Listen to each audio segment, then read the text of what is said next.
Hey guys! Thanks so much for coming back for another Pixie Talks review vlog. Pixie Talks, reviews and vlogs at Pixie Talks. So today I'm going to be reviewing a show that I've had requested by a few people since the very beginning of this channel. I've been excited to review it for a while now because I only caught a few episodes of this 90s cartoon when I was a kid, and rediscovering it as an adult has been a whirlwind ride of awesome. So let's take a dive into one of the coolest animated series of the 90s, Disney's Gargoyles.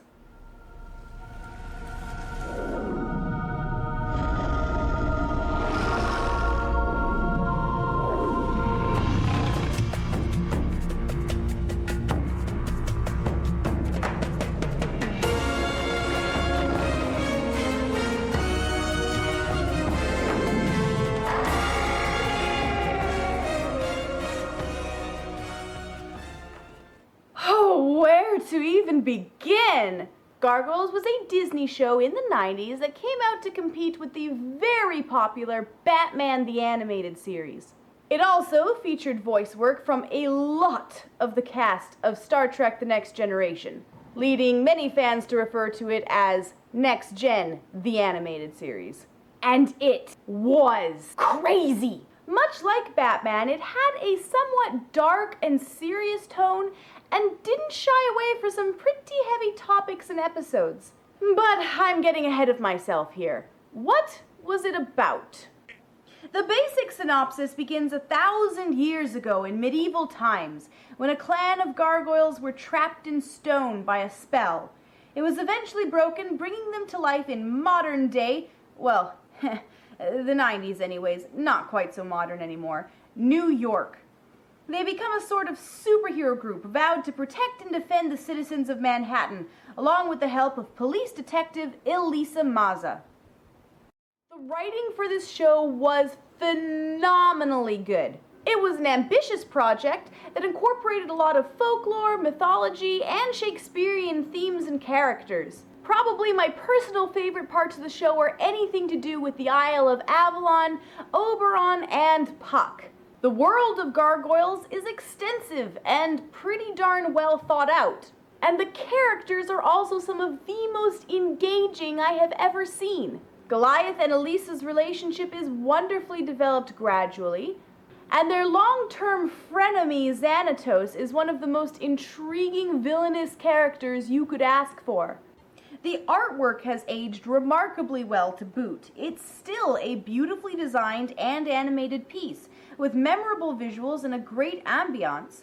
The gargoyles are, of course, especially visually intriguing, and they look just as menacing and scary as you could want, while also maintaining an organic sense of life as well. And it's not hard to see why Elisa fell for Goliath, because, well, hello. Now, I could rave forever about how amazing the show is, but let's get a little bit more critical for a moment. Disney eventually canceled it due to falling ratings. Why? Well, my best guess is the world tour. About halfway through the second season, a couple of the characters go on this weird quest line where they are magically transported all over the world. Fans refer to this segment of the show as the Gargoyles World Tour.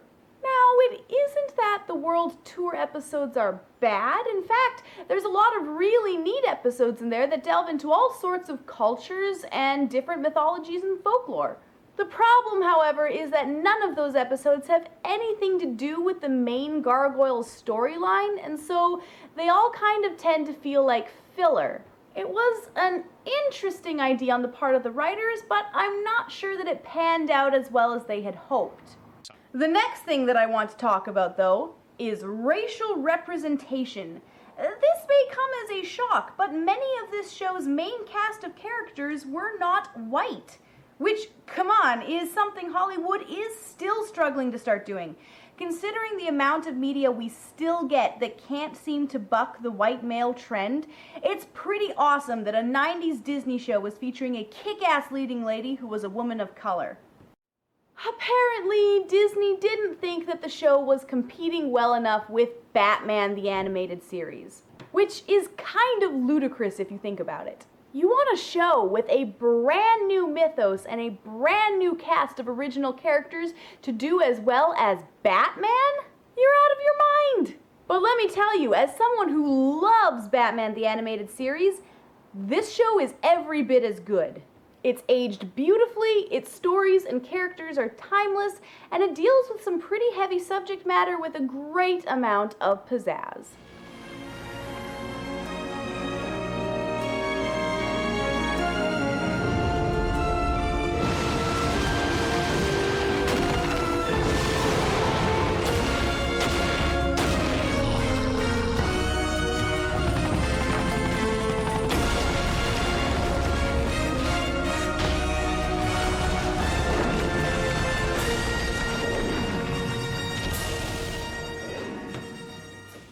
And that's it for my review of Gargoyles. It's really too bad that the show ended at episode 65. There's so much more that they could have done with it if Disney hadn't dropped it. I think you're forgetting about the Goliath Chronicles. Wait, what?